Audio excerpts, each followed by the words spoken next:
Let's make this video quick and, entertaining. Let's learn our math. When you're learning pre-calc, an important term to know is a function. A function has, by definition, it has each x value or input has only one output or y value. And we can see that here with a common function that we've probably seen a lot, which is y equals x, which is what this is supposed to be.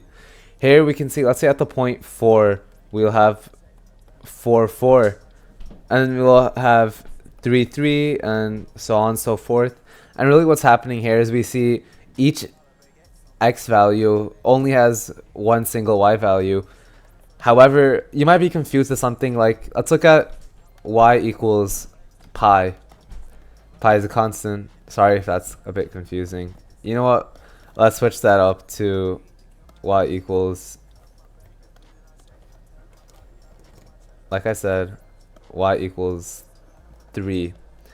Y equals 3 is kind of going to look like a straight line going like this. And then we will see at, let's say at 2, we have the coordinate 2, 3. And let's say at 5, we also have 5, 3. Now you might be a bit confused because we can kind of see there are 2 3s here.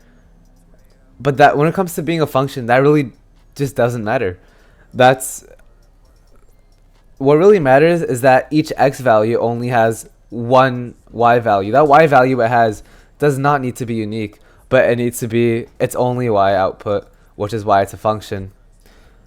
And when looking at stuff that really is not a function, we have something like y squared equals x. And when you simplify this, which is taking the square root of both sides, let me shift this.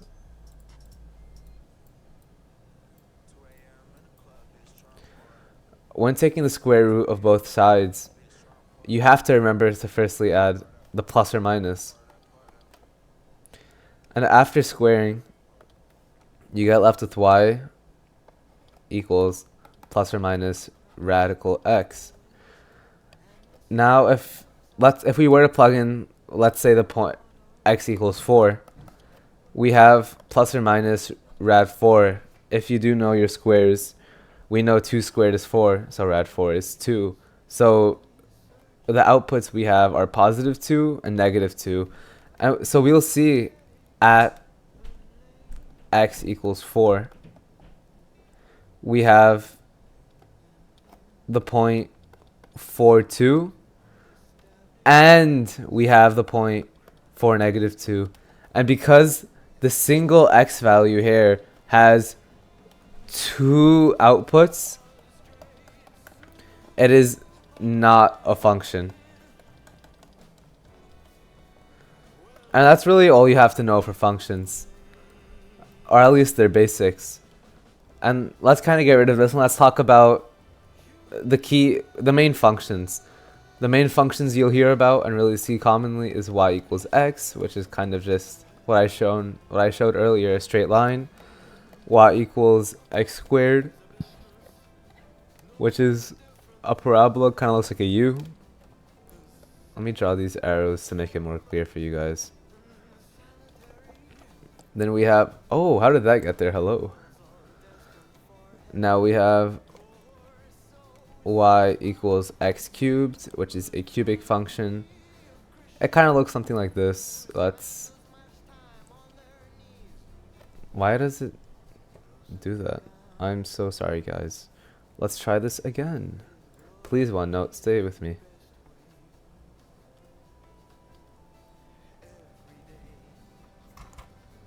Okay. No, I see how it is. Real smart, man. Real smart. See, I would have done that too if I were you. My bad. Okay, now let's go into y absolute value x. If you remember what an absolute value means, it really just means if it's negative, it's going to be positive, because we're just looking at its absolute value.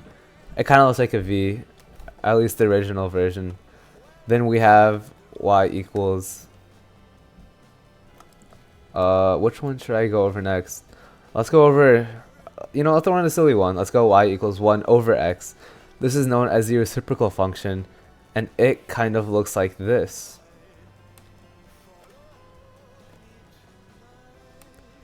And to understand why it looks like this, you'll have to continue with the series that I will continue to create. Let's keep our hopes up. Then we have y equals e to the x, the exponential graph. I hope you've seen this before. And boom. It has a key point of 0, 1, so its y-intercept should always be 1 at its core. Let's scroll down. Now let's go to... Man, why does that always happen? Y equals the natural log of x. Now, if you paid attention in Algebra 2, you'd know that this is actually the reciprocal graph of e to the x, and that means that has the key point of 1, 0. We'll talk about this more on later. Another important graph to note is y equals radical x, which looks like this. Oh, this. Boom. It continues to increase. It doesn't flatline. I just might have drawn that a bit poorly.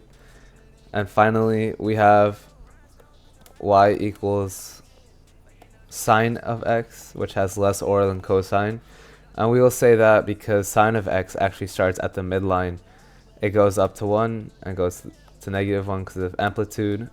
And yes, it continues to loop forever. Sinusoids are infinite.